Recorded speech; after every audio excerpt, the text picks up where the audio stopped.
Malam pertama Pak Sugeng menempati kontrakan itu, hujan turun tanpa aba-aba. Rintiknya halus, tapi suara jatuhnya di atap seng terdengar seperti ketukan jari, pelan, berulang, dan terlalu teratur untuk sekadar hujan. Kontrakan tersebut berada di ujung gang sempit, terjepit di antara tembok kusam dan rumah kosong yang jendelanya selalu tertutup, bahkan di siang hari. Cat dindingnya mengelupas, lantainya dingin meski belum lama dipel, dan ada bau lembab yang tak pernah benar-benar hilang. Pak Sugeng berdiri di ruang tamu sempit sambil menatap sekeliling, berusaha meyakinkan dirinya bahwa semua ini hanya perasaan orang yang baru pindah. Andi, anak sulungnya yang sudah SMA, sibuk menurunkan kardus buku sambil sesekali mengernyit, seolah ada sesuatu yang mengganggu konsentrasinya. Ayu, yang masih SMP, sejak tadi memilih duduk di sudut kamar, memeluk tas sekolahnya erat-erat, matanya terus melirik ke arah pintu kamar yang sedikit terbuka. Ibu Mawar mencoba tersenyum, tapi wajahnya pucat. Sejak pertama kali menginjakkan kaki di kontrakan itu, dadanya terasa sesak. Ada perasaan tak enak yang terus menggerogoti, seperti ada yang mengawasi dari balik dinding. Saat ia menyapu dapur, sapunya tiba-tiba tersangkut pada lantai, padahal tidak ada apa-apa. Ketika ia menoleh ke arah kamar belakang, hawa dingin menyergap, membuat bulu kuduknya berdiri. "Bu, tadi Ayu dengar orang jalan di loteng," ucap Ayu pelan, hampir berbisik. Pak Sugeng tertawa kecil. Meski suaranya terdengar kaku, paling tikus, kontrakan lama begini wajar. Namun saat malam semakin larut dan lampu-lampu mulai dipadamkan, suara langkah itu terdengar lagi, kali ini lebih berat, lebih dekat, seolah berhenti tepat di atas kamar mereka. Andi terbangun dengan keringat dingin, yakin ada yang memanggil namanya dari balik tembok. Ibu Mawar memejamkan mata, berdoa dalam hati. Sementara satu pikiran terus berputar tanpa henti di kepalanya. Ia ingin pergi dari rumah ini secepat mungkin. Malam-malam berikutnya, gangguan itu tidak berhenti, justru semakin terasa nyata. Pak Sugeng mulai sulit tidur. Setiap kali memejamkan mata, ia mendengar suara kursi diseret dari ruang tamu. Padahal saat dicek, semua masih di tempatnya. Jam dinding tua yang dibawanya dari rumah lama sering berhenti tepat pukul 3.17, lalu berdetak lagi dengan sendirinya menjelang subuh. Angka itu terus terpatri di kepalanya, seperti peringatan yang tak ia mengerti. Andi berubah pendiam. Di sekolah, nilainya menurun, dan ia sering melamun di kelas. Suatu sore, sepulang les, Andi mengaku melihat seorang lelaki berdiri di ujung gang menuju kontrakan. Tinggi, kurus, wajahnya tak jelas karena tertutup bayangan. Lelaki itu tidak bergerak, hanya menatap Andi sampai remaja itu berlari masuk rumah. Saat Andi menoleh dari balik pintu, sosok itu sudah tidak ada, seolah menelan gelap gang yang sempit. Ayu mengalami hal yang lebih mengganggu. Ia mulai terbangun di tengah malam karena merasa ada yang duduk di tepi ranjangnya. Kasurnya turun perlahan, seperti ditindih tubuh tak terlihat.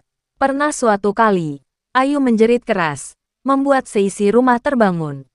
Ia menangis sambil menunjuk ke arah lemari. Bersumpah ada bayangan hitam yang merangkak masuk ke celah pintu lemari, meninggalkan bau tanah basah dan anyir yang membuat perut mual. Ibu Mawar semakin sering berdiam diri di dapur, memegang tasbih tanpa henti. Setiap sore menjelang maghrib, ia merasakan hawa dingin menyusup dari kamar belakang. Tirai jendela bergerak sendiri, padahal tidak ada angin. Panci di rak dapur pernah jatuh satu persatu, seolah ada tangan tak kasat mata yang menyapunya. Saat itulah Ibu Mawar mulai berani berkata pada Pak Sugeng. Suaranya gemetar namun tegas. "Mas, rumah ini bukan rumah yang baik. Aku ngerasa kita bukan sendirian di sini." Pak Sugeng mencoba bersikap rasional, tetapi kejadian demi kejadian mulai menggerogoti keyakinannya. Suatu malam, ia terbangun karena mendengar suara orang mengaji dari kamar mandi. Suaranya lirih, terputus-putus, seperti orang yang lupa ayatnya. Saat Pak Sugeng membuka pintu kamar mandi, lampu berkedip, dan suara itu berhenti mendadak. Di cermin, ia melihat bayangan dirinya sendiri, tapi di belakangnya, ada sosok lain berdiri, kepalanya miring tidak wajar. Pak Sugeng menutup mata dan membaca doa sekuat tenaga. Ketika ia membuka mata lagi, bayangan itu lenyap. Tetangga sekitar pun mulai memberi isyarat aneh. Seorang ibu penjual sayur berbisik bahwa kontrakan itu sudah lama kosong karena penghuninya tidak pernah betah.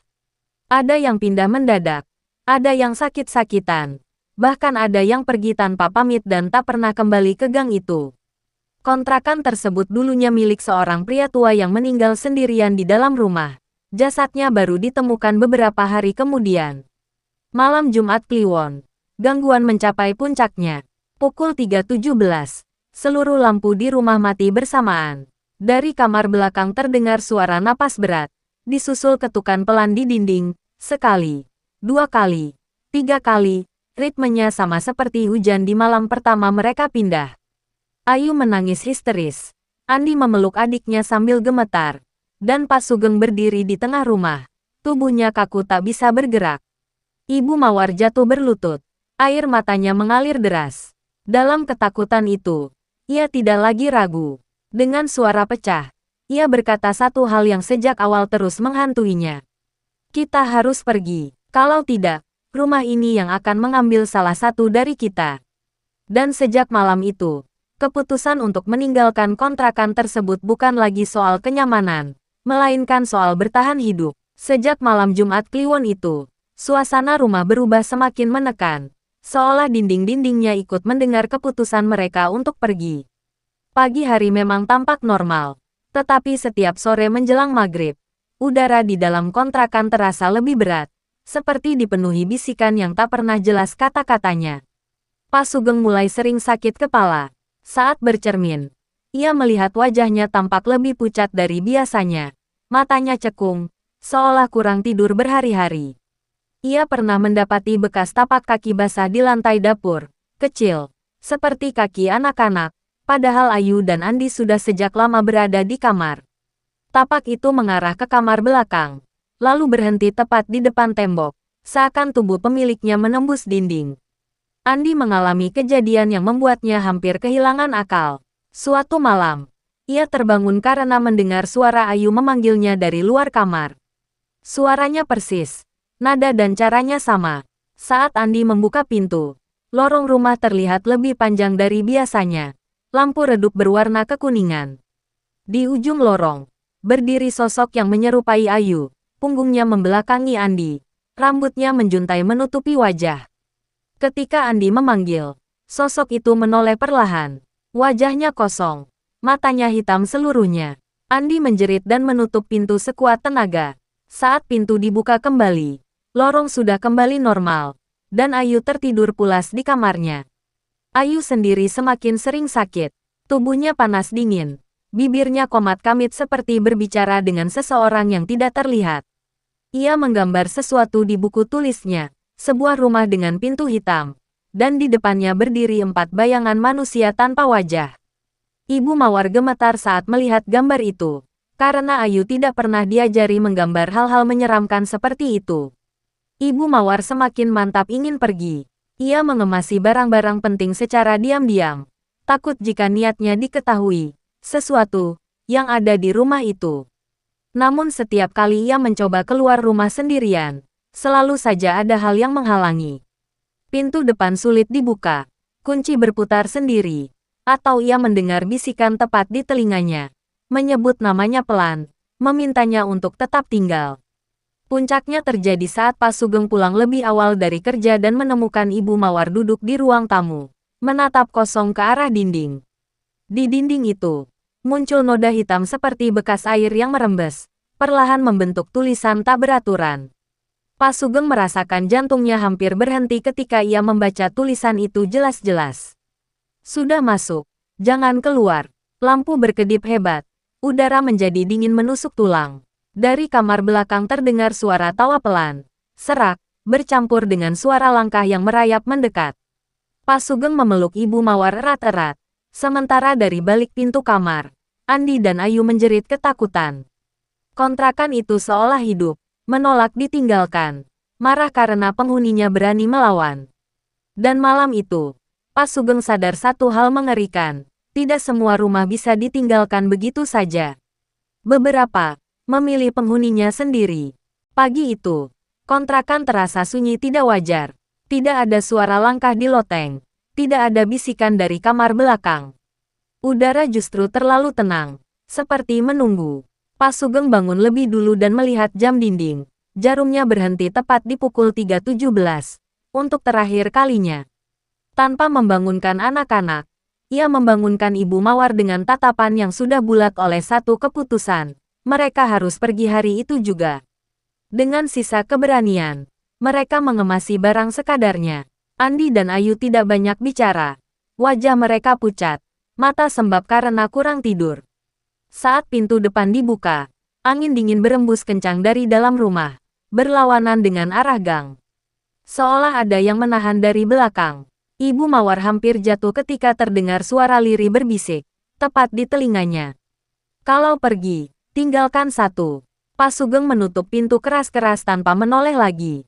Mereka berjalan cepat menyusuri gang, tidak berani melihat ke belakang. Namun Andi bersumpah. Dari sudut matanya, ia melihat tirai kontrakan itu bergerak pelan, seperti tangan yang melambai. Beberapa minggu kemudian, Pak Sugeng dan keluarganya tinggal di tempat baru. Gangguan perlahan menghilang. Ayu kembali ceria.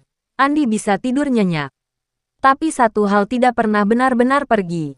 Setiap pukul 3.17, Pak Sugeng selalu terbangun. Dadanya sesak, telinganya berdenging, seperti ada yang memanggil dari kejauhan. Kontrakan itu kini kosong lagi. Tidak ada yang berani menyewa. Warga sekitar hanya tahu satu hal, siapapun yang tinggal terlalu lama di sana, akan selalu meninggalkan sesuatu, entah barang, kenangan, atau bagian dari dirinya yang tak pernah bisa kembali.